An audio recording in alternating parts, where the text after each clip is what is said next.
Welcome to That's Good Sports. I'm Brandon. Please don't form an angry mob outside of my house when all of these bets lose perna. Today, I want to give you the chance to do something you never thought possible.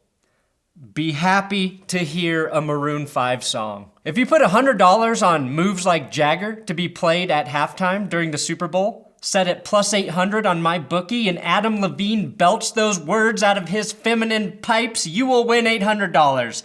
Which is the exact same amount of money I gave my wife so we wouldn't have to go to a Maroon 5 concert. And if you want to know which actual football prop bets might make you big money, this episode is for you. There are some crazy odds for Super Bowl prop bets, from Super Bowl MVP to 400-yard passer to the first touchdown to be scored, and I want to show you which of those might actually be smart plays on That's Good Sports.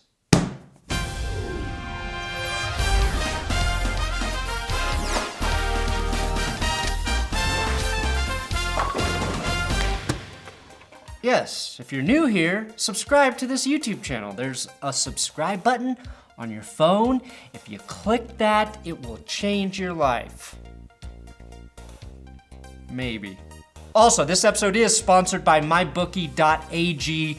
Use my promo code That's Good, and MyBookie will give you a 50% sign-up bonus up to $1,000. Now, you can make all of your Super Bowl bets at MyBookie right up until the game almost starts.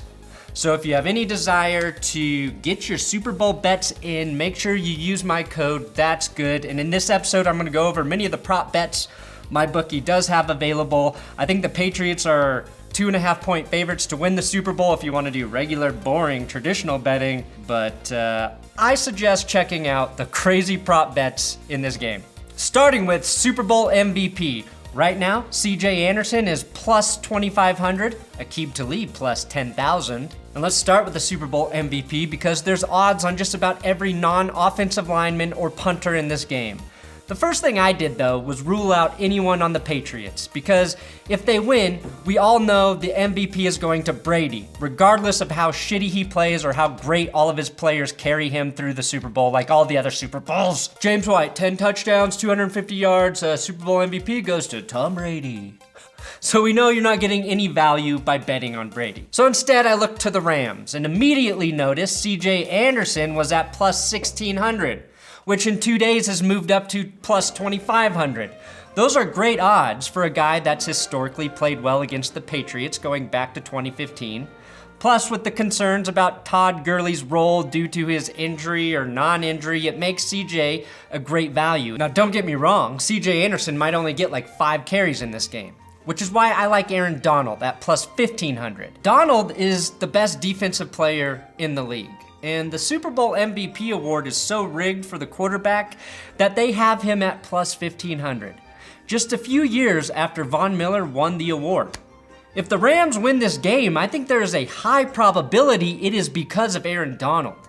If you want to get real dangerous, put $10 down on Aqib Talib, the king of pick sixes at plus 10,000, which I think means if you put $10,000 down on Talib and he does win MVP, you'll be richer than Jeff Bezos. Here's a crazy prop bet. How many times will the broadcast mention Sean McVay's age? We've got an under at 1.5 at negative 175 and an over at 1.5 at plus 135. Honestly, I think this might be the biggest slam dunk of the night. The media keeps hammering home McVay's age, and I think Jim Nantz and Tony Romo are probably aware of that. But all you need to hit the over is 2 mentions, which I'm not a great mathematician, but I think that averages out to 1 per person. Plus, there's a chance CBS puts it on a graphic, or either of the 2 sideline reporters brings it up. My question, though, is how is this even bettable? Romo and Nantz clearly can control this. What's stopping Tony from having his wife put down $10 million on the over? You think the Gaming Commission is going to put Romo behind bars when all he has to say is, hey guys, remember I'm a psychic? The internet believes I'm a psychic, and that's why my wife doubled our net worth via sports betting. And then he would compliment the Gaming Commission on how well they're doing their job, and before you know it, they're actually giving Romo more money from their own pockets for him to bet with. All kidding aside, I can see them saying Sean McVay, youngest head coach in the Super Bowl to start the game. And if the Rams appear to be on the road to victory in, say, the last 2 or 3 minutes, easily one of them will say, and Sean McVay is just moments away from becoming the youngest coach at age 33 to win a Super Bowl. That's how that could play out. Another interesting prop bet. Will any quarterback throw for over 400 yards in the game? Yes at plus 275, no at minus 450. Here's another bet I think has a good chance to land on the over. 400 seems like a ton of yards, but looking at Tom Brady's last 2 Super Bowls, he threw for 466 yards against the Falcons and 505 yards against the Eagles. I think the Pats have learned over the last 2 Super Bowls that in the second half, they're going to let Brady throw just about every play as long as it's still close or they're behind. We obviously don't have any Super Bowl info on Jared Goff, but this season, he's eclipsed 400 yards twice and had 391 yards in another game. So it's fair to say there's about a 20% chance he could do it if Brady doesn't. The natural enemy to this bet is the Rams' running game. If the Rams are running well, that pretty much eliminates the possibility of Goff breaking 400. And that's gonna keep the ball out of Brady's hands, which would be a lose-lose situation. So don't pair this bet with CJ Anderson or Todd Gurley for MVP, is what I'm saying, unless you're trying to cover all of the bases. Another interesting prop bet, first touchdown score. James White currently at plus 900. When you're trying to pick the first guy to score the first touchdown, the best strategy is to find the guy that's been forgotten for one reason or another. Sony Michel has the best odds at plus 500, Gurley is plus 600, and CJ Anderson is plus 1,000. My favorite though is James White at plus 900. Sony Michel has scored first in the last 2 playoff games, and knowing the Patriots, they'll probably give him 3 carries on Sunday. James White has 4 touchdowns in the last 2 Super Bowls alone, which is behind only Jerry Rice and Emmitt Smith in NFL history. That's the best value, I think. Again, CJ Anderson, there he is at plus 1,000, great value, as is Rex Burkhead at plus 1,400. Hell, I'd put $10 down on Burkhead as the first to score a touchdown and the last to score a touchdown, where I think he's at plus 1,500. He scored the final 2 TDs against the Chiefs, so I would say he is a safe bet. Then you have the total rushing yards for CJ Anderson. Right now, under is 49.5 yards at minus 145, the over 49.5 yards at plus 115. Now, if you're gonna put money down on CJ for MVP, you would be foolish not to also bet on him picking up over 49.5 rushing yards. CJ had 49 yards in his worst game, which was against the Saints. And of course, every other game he's gone well over 100. The Patriots have only allowed 30 rushing yards though per game in the postseason. So you have to ask, do they continue that streak, or are the Rams more physical up front than the Chargers and the Chiefs?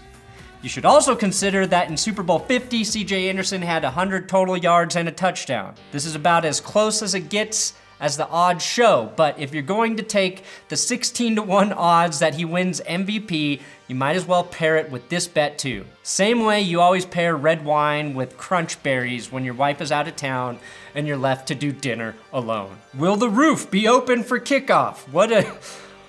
No, didn't know you could bet on that. Right now, yes is even and no is at minus 140. Here's what we know right now. Air Force Thunderbirds will be doing a flyover before the game starts. And I would think that having the roof open for that is a pretty crucial part of the flyover experience. Otherwise, everyone would just be like me, mildly annoyed at the rumbling of fighter jets flying over your house because you didn't realize you bought a home next to a fucking military base. But I digress. The weather for Atlanta on Sunday is cloudy with a high of 61 and a low of 46 with a 50% chance of rain. Another important fact, it takes 8 minutes and 10 seconds to close the roof on the Mercedes-Benz Stadium. The flyover happens at the end of the national anthem, which has the buffer of a coin toss and a commercial break before the actual kickoff. That feels like plenty of time to close the roof before the start of the game, especially when you remember commercial breaks last 7 minutes long during the Super Bowl, the national average for a man to complete a bowel movement.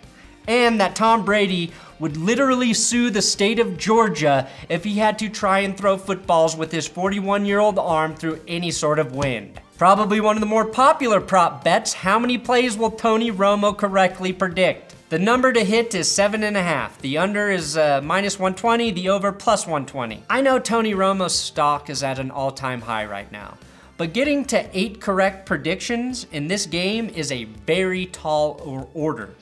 The Wall Street Journal actually took the time to keep track of Romo's predictions. Over the course of 20 games that he's called this season, he's predicted a total of 72 plays. That's only 3.6 plays per game, and he's gotten 68% of them correct, a D+, which is only 2.4 correct predictions per game. 2.4% was also Tony Romo's win percentage in the postseason when he was an NFL quarterback. In terms of calling or predicting plays, Tony Romo was actually pretty relaxed this regular season, and then amped it up for the AFC Championship game. But this is a sucker bet designed to get people to take the over because of all the hype surrounding Romo right now. Do not fall for it. Take the under. And finally, will Billy McFarland be caught selling counterfeit tickets to the game? Yes, plus 2,500. No, negative 10,000. Yes, I know. He's in jail for the next 6 years. But he'll find a way.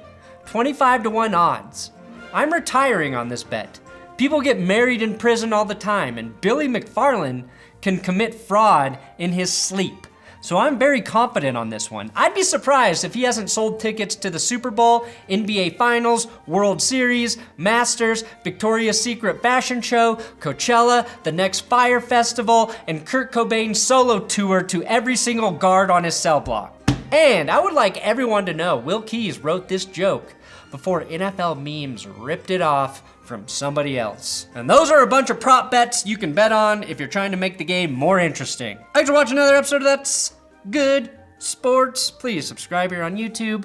If you want to follow Will and I on Twitter, we're there, at Brandon Perna, at WillKey6. I'm on Instagram at Brandon Perna. Just waiting for Sunday. Will I be happy or have my soul crushed again by another Patriots victory? Who knows?